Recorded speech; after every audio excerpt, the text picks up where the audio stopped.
And I guess my last question is, we talk about the service impacts, and can we have a clear picture just of what might that mean to the average citizen as we approve this, as we go forward with our next fiscal budget? What type of an impact? We'll be sharing that detail with you at some point in the future. Each of the departments have, for the purposes of presenting a balanced budget, moved forward with both 10% reductions in their budgets for non-safety positions or non-safety departments, and for safety departments a reduction of 5%. The details of that are still under discussion, still a work in progress, and we'll be getting back to the council fairly soon.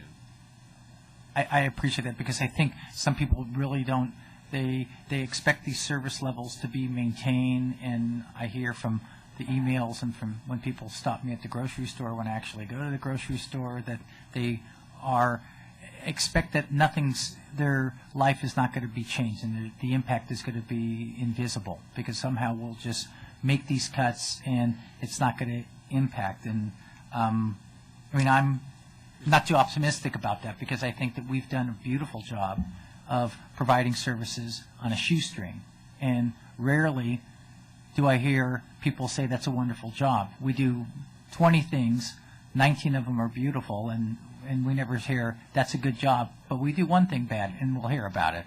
And they focus 19 different times. Yeah, and they focus on that one thing and say, why can't you do this? And it's part of government service. The job description. Right.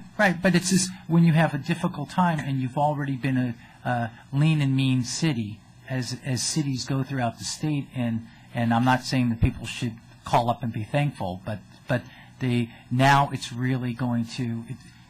I don't see how it seems unavoidable that it's going to impact folks, and it's time to be angry, I guess. I'm not sure. It's a legacy of service reductions, I think, over the last decade in Fremont. And it's what's going on in Fremont is much reflective of what's going on in the state of California. I mean, this state has in many categories, but you could look at public education, and the fact that as I was growing up many years ago, California was one of the first in the country in terms of school systems, and by the end of these budget cuts, I'm sure we'll be dead last. And I think that if you look at what's happened across the state, that goes on with every service, and it's trickled down to the public sector. And I think that what's going on, or throughout the public sector and local government, and I think what's going on in Fremont is going on in a lot of different places, played out uniquely. But there's no sugarcoating the fact that we've been beyond lean and trying to react in as conscientious a manner. There are, at the end of this, things that we haven't done in the past. We've chosen those selectively and strategically, reduced our services. We kind of lived to tell about it over the last couple of years. These next levels of cuts, depending on how bad things are, things begin to get dysfunctional. My management assessment is that you can't keep doing things at a lower and lower level and expect to pull them off somehow. At a certain point, we're reaching a critical mass where we either have to cull vital services, because we're down to pretty much vital services now, or decrease the amount of service so dramatically that obviously nobody's going to be happy with this, and yet we're doing the best we can with what revenue sources we have.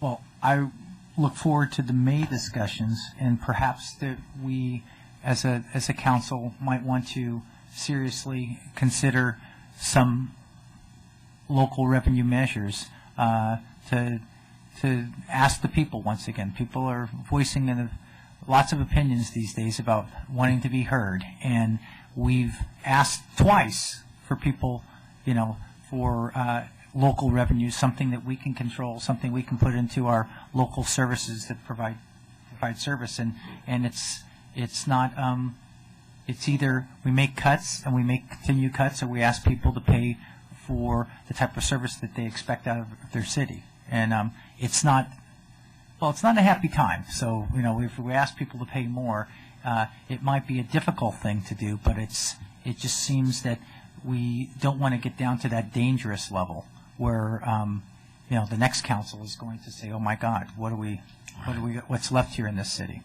Thanks, Mr. Mayor. Okay, I don't have a whole lot to add. I want to emphasize there's, at the very best, we're going to be reducing staff levels. That's, at this point, that's inescapable. We know that that's going to happen. And I think we need to, number one, reassure our employees that they do, you know, Fremont employees do marvelously. And being low, having low staff levels is nothing new to Fremont employees. I've been in Fremont for 30 whatever years, and when I came to Fremont, we had about the second or third lowest per capita staff level in the state, and it's only gone down from there. And we bounce, I've said it a few times, we bounce back and forth between us and Garden Grove as to who's the lowest. So that's nothing new to us. I worry, being most familiar with the police department and knowing the growth that has occurred since I left the department, and the fact that there are fewer police officers in the department now than there were when I left, is very chilling to me. And we had hoped, we had taken some measures to improve that when we had a blip in the economy and we had extra tax money and it authorized extra positions, but as soon as we did that, the economy turned around and away they went. So I think that we, you know, again, we need to reassure our staff. They do exceptionally marvelous work.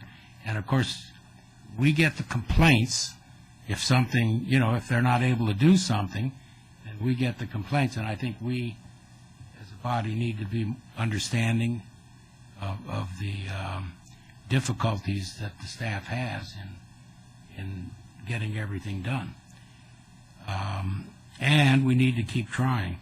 I noticed in Brewing, and I signed a letter on behalf of the council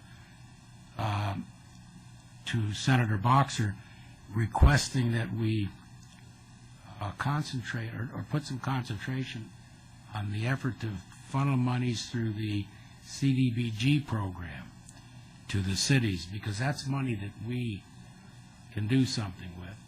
And hopefully they have talked about that. They've talked that they wanted to see public safety increased with the stimulus money. I don't know how they plan on doing that, but the CDBG is certainly a way to do that, and it allows us to make the choices that we have to make. So I think we need to encourage. I don't know if those things have been decided. There are rumors of COPS grants at a federal level coming out again, and so that may be something we know more about in the next few days. It's a competitive process, and based on what you were alluding to earlier, we'll compete very well in that process. Right. So anyway, I think we need to keep plugging away, and you know, it's going to be bad and maybe get worse, but we're going to come through it. You know, it's just a matter of how much blood you leave behind. You're still going to come through it. So we need to think of that. All right. With that, we'll end the session.